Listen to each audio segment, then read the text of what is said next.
there was this thing called the Patriot Act, and we were assured, don't worry, this only has to do with cases of terrorism.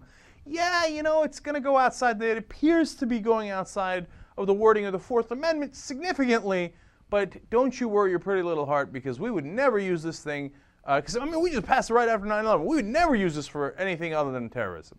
Well, let's see if that's how it wound up. We had a DOJ official, Department of Justice official, in front of Congress today. He had an interesting interaction with Al Franken, which I'll describe to you in a little bit, but first was Senator Feingold.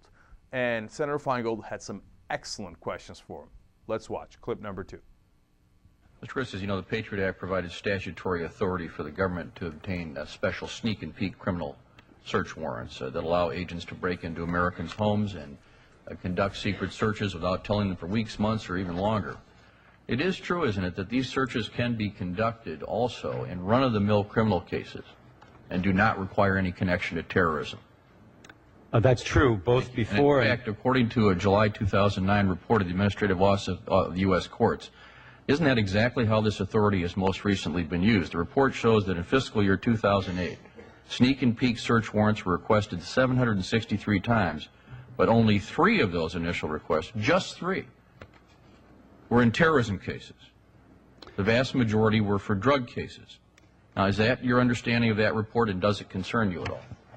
It is my understanding, and I want to say thank you to your staff who alerted me and allowed me to read the report in advance of this hearing. It does say here that 65% of these are criminal sneak and peek, were in drug cases.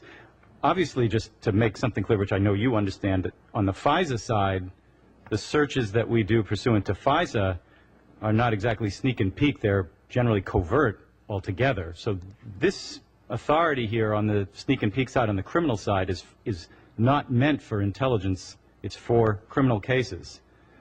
So I guess it's not surprising to me that it applies in drug cases. As I recall, it was in something called the USA Patriot Act, which was passed in a rush after an attack on 9/11 that had to do with terrorism. It didn't have to do with regular run-of-the-mill criminal cases.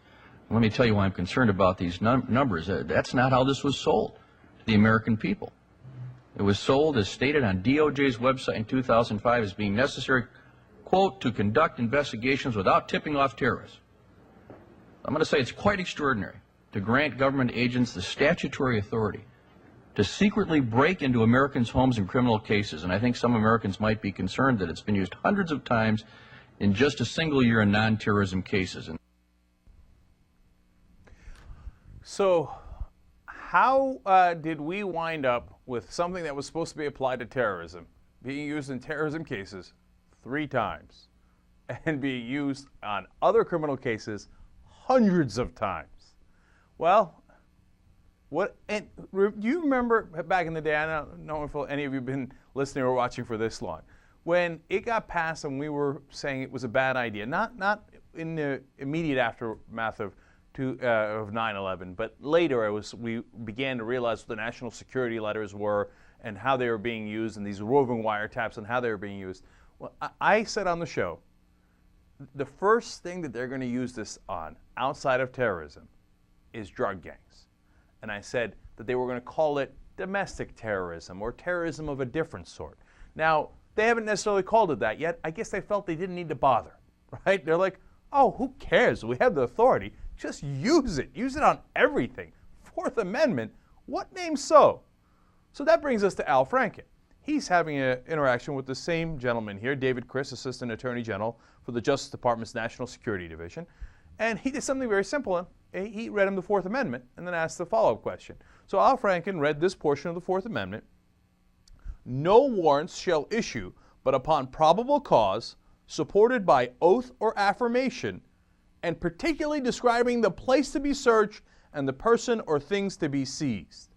Al Franken asked, well, that's pretty explicit language, and how do you square the roving wiretap provisions in the Patriot Act with the fact that we are not naming the individual that we are supposed to be naming here to wiretap?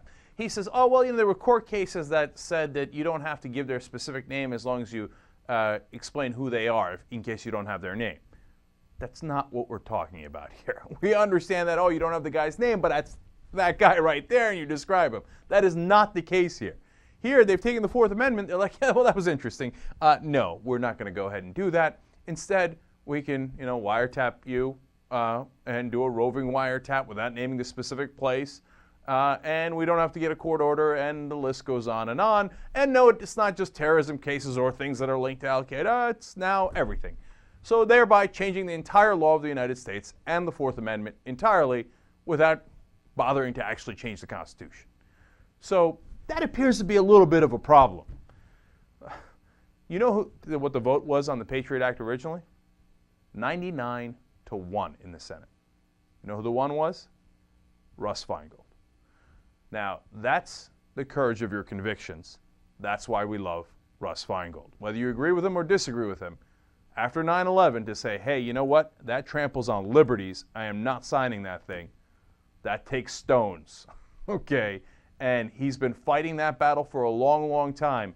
And now other people are beginning to realize, and now you got new people in the Senate going, hey, yeah, wait a minute, look at that, the Fourth Amendment. Huh, interesting. How come nobody considered this before? And we got a new day in America, but it's not, that change did not happen overnight, and it still hasn't happened. So they're still doing that struggle, and they got a battle, and that Department of Justice is now Barack Obama's Department of Justice. And they still have to fight them.